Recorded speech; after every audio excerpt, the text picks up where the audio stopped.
এই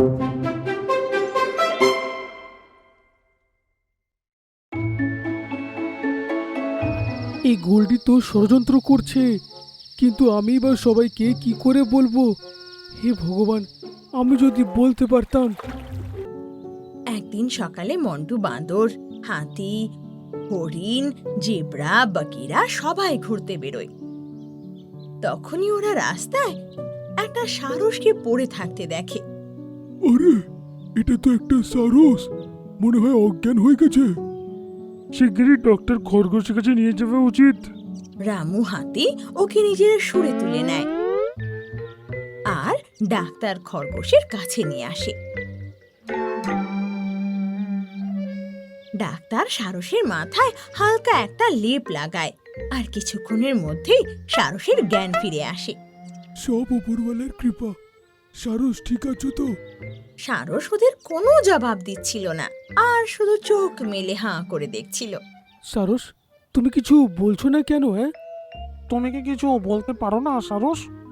এতে সারস হ্যাঁতে মাথা দোলায়। আরে, এটা তো খুবই দুঃখের বিষয়। ঠিক আছে, আজ থেকে আমরা তোমার বন্ধু। তোমার নাম হলো এখন থেকে মিঙ্কু সারস, কেমন? এটা শুনে সারস হাসে আর সব পশুরা ওকে নিজের সাথে নিয়ে নেয়। ধীরে ধীরে সারস সব পশু পাখিদের সাথে মিশে যায়। একদিন গোল্ডি বাজ জঙ্গলে আসে। ও একটা ছোট্ট ফলের টুকরি নিজের পাঁজায় ধরে রেখেছিল। সারপ্রাইজ! কেমন আছো আমার জঙ্গলের বন্ধুরা?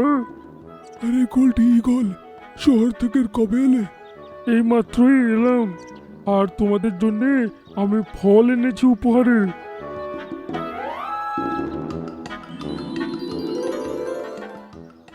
তখনই গোল্ডির নজর সারসের ওপর যায়। এ আবার কে?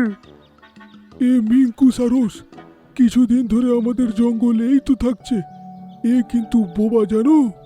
ও আচ্ছা, কোনো ব্যাপার না, আমাদের এখানে সব ধরনের জানোয়াররাই থাকে। খবরদার গোল্ডি, এরকম কিন্তু বলতে নেই। এই কথায় গোল্ডি হাসতে লাগে আর সারসের মুখ উদাস হয়ে যায়। বাহ, ফলগুলো তো কি তাজা! সে গিরি খাও না, কিসের অপেক্ষা করছো? মিঙ্কু সারসকে ছেড়ে বাকি সবাই সেই ফল খায়, কারণ ও বাজের কথায় রাগ করেছিল। তখনই রামু হাতির হাই ওঠে। আমার তো খুব ঘুম পাচ্ছে। হ্যাঁ, আমারও। চলো, কাল দেখা হবে গোল্ডি। গুড নাইট সারস। সব পশুরা চোখে ঘুম নিয়ে সেখান থেকে চলে যায়। তখন সারস মনে মনে ভাবে, এরা প্রতিদিন তো মধ্যরাত অবধি জেগেই থাকে, কিন্তু আজ এদের সবার এত তাড়াতাড়ি ঘুম পেল কি করে? তখনই গোল্ডি বাজ মনে মনে খুশি হয়ে আকাশে উড়ে যায়। এই গোল্ডি আবার কোথায় চললো? এর পিছু করতে হবে মনে হয়। তো সারস তখন ওর পিছু নেয়। কিছুক্ষণ পর সারস দেখে যে সেই বাজ এক শিকারীর সামনে দাঁড়িয়ে। সারস লুকিয়ে ওদের কথা শুনতে লাগে। বলো গোল্ডি, কি খবর? খবর তো দারুণ উস্তাদ।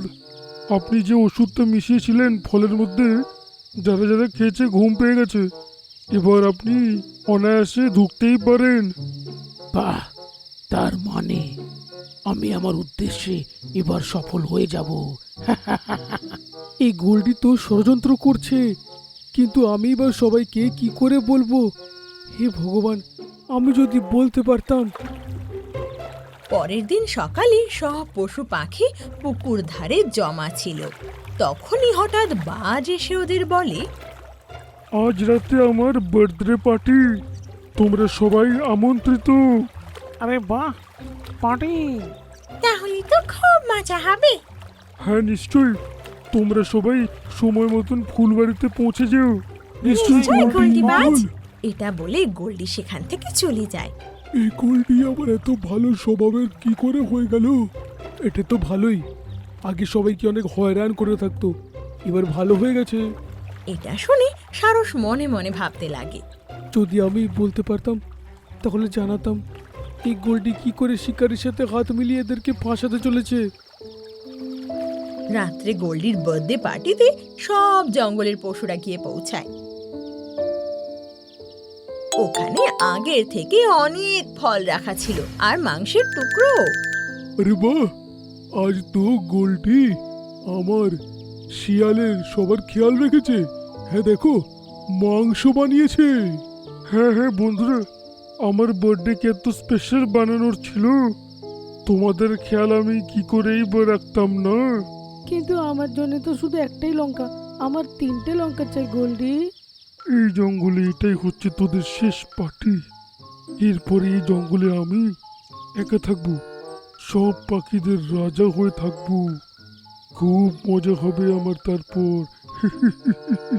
হ্যাঁ মিঠু, তুমি একটা শেষ করো, আমি আরো 2টো লঙ্কা তোর জন্য নিয়ে আসছি। এটা বলে গোল্ডি বাজ সেখান থেকে চলে যায়। আর তখনই সারসও সেখানে পৌঁছায়। আরে মিঙ্কু, সারস, ভালো হয়েছে তুমি এসে গেছো। নাও, এবার তুমি পার্টি এনজয় করো। হে ভগবান, আজ আমাকে শুধু বলতে দাও, না হলে অঘটন ঘটে যাবে। তো সারস গলায় জোর দেয়। আরে, এ তো চেঁচামেচি করছে। কিন্তু এ বলতেটা কি চায়? আমি তো লঙ্কাটাকে খেয়ে নি, খিদে আর সহ্য হচ্ছে না। মিঠু যেই লঙ্কা খেতে যাবে অমনি সারস গলায় জোর দেয় আর ওর গলা দিয়ে বেরোয়। থেমে যাও মিঠু, ওই লঙ্কাটাকে খেও না। আরে সারস, তুমি কথা বলতে পারছো? ভগবানকে অনেক অনেক ধন্যবাদ যে আমি বলতে পারছি। কিন্তু হঠাৎ করে তোমার আওয়াজটা ফিরে এলো বা কি করে? যখন কোনো ঘটনাতে কারোর আওয়াজ চলে যায় তাহলে ও এরকমই বলার চেষ্টা করে, কিন্তু এরকম চেষ্টা তখনই করে যখন কোনো অঘটন ঘটার থাকে। না হলে এরকম চেষ্টায় সেই জানোয়ার বা মানুষ বলতে পারেই না। হ্যাঁ, অনেকই গুরুত্বপূর্ণ। তোমরা কিন্তু মন দিয়ে শোনো, ঈগল একটা শিকারীর সাথে হাত মিলিয়ে তোমাদের ফাঁসাতে চাইছে। সারস এবার যা যা দেখেছিল পুরোটাই সবাইকে বলে ফেলে। এই গোলটিকে তো আমরা ছাড়বই না, আসতে দাও বেটাকে।